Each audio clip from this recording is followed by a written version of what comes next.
I was looking over some resume samples for you and to give you a little bit more um, kind of guidance for your required resume. A resume really is a collection of information about you to inform somebody about who you are and your background, of course. So, what I wanted to do is look at these samples. A lot of times you can't get good samples online because people want you to pay for a template. However, you could probably just take this, I'll post this website, uh, excuse me, you could take it and put it in a Word file and probably write over it. But, you can start yours from scratch and work on it. And so my comments are that it's not a piece of art. It doesn't need to be pretty or decorative. I don't think it's a problem to put a picture of yourself maybe here. If you want to do that, you don't need to do it. You do need information about you though. So addresses are important. This objective, you can have it or not. I don't think it matters. This is postgraduate professional experience applying to graduate school, but um, I think most of this is relevant to what you're doing. Your education, you're starting to get your degrees wrapped up. If you have an AS degree, you could put your AS here if you were, in fact, awarded that officially. If not, just put your bachelor's if you have an AS degree. Usually, everybody that I advise, I suggest you go and apply for your AS so that you have that as a diploma. Sometimes workplaces will ask for your diploma, so you do want to be careful about saying what you say. So if you don't have 2017, you could put expected date, and you want to put when it's conferred. Our college, University of Georgia, will confer in December and in May. I think it's only those two times of the year, so you would put one of those two depending on when you anticipate finishing. Now, your work experience, you've had service learning, so I would change this to say service learning experience and write down specifically what you did. So you would have, if you were at, let's say, Manor House, and then you put the dates that you work, so if it was over semester, you put over semester, and then you can put what you specifically did here.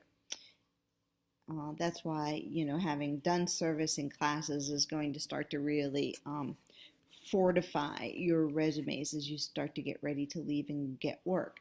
You want to put your skills down. So if you know how to run SPSS because you've taken experimental research and you learned it there, you put that skill down. If you know how to work with, Windows, whatever your level of training is, you would put that.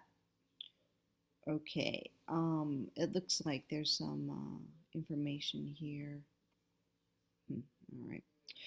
Um, all right, this is a second sample. Again, your education.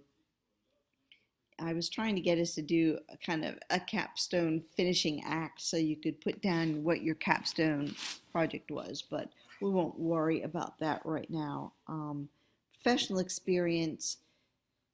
Again, if you did any research with a professor, this would go under here. So research assistants. If you were an SI, you put your SI in here. Whatever else you've done at college is professional experience.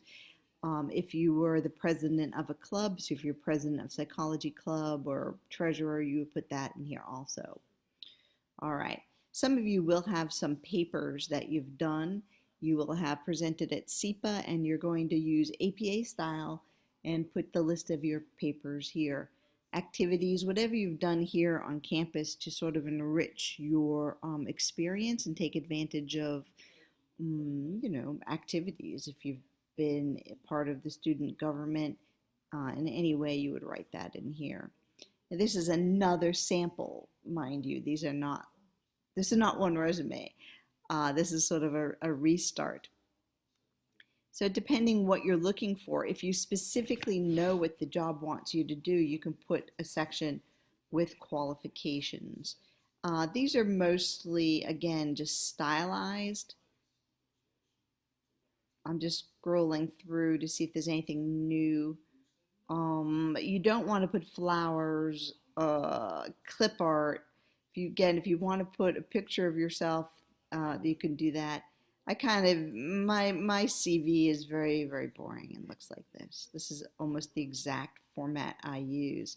So a CV is for people more advanced in the field, who have their PhDs or masters already. The reason we do this is because our education tends to be quite extensive, and so when I read out my education, I have a lot of different degrees and boom, taught at a lot of places. So this is more for professors style. You don't want to use this one.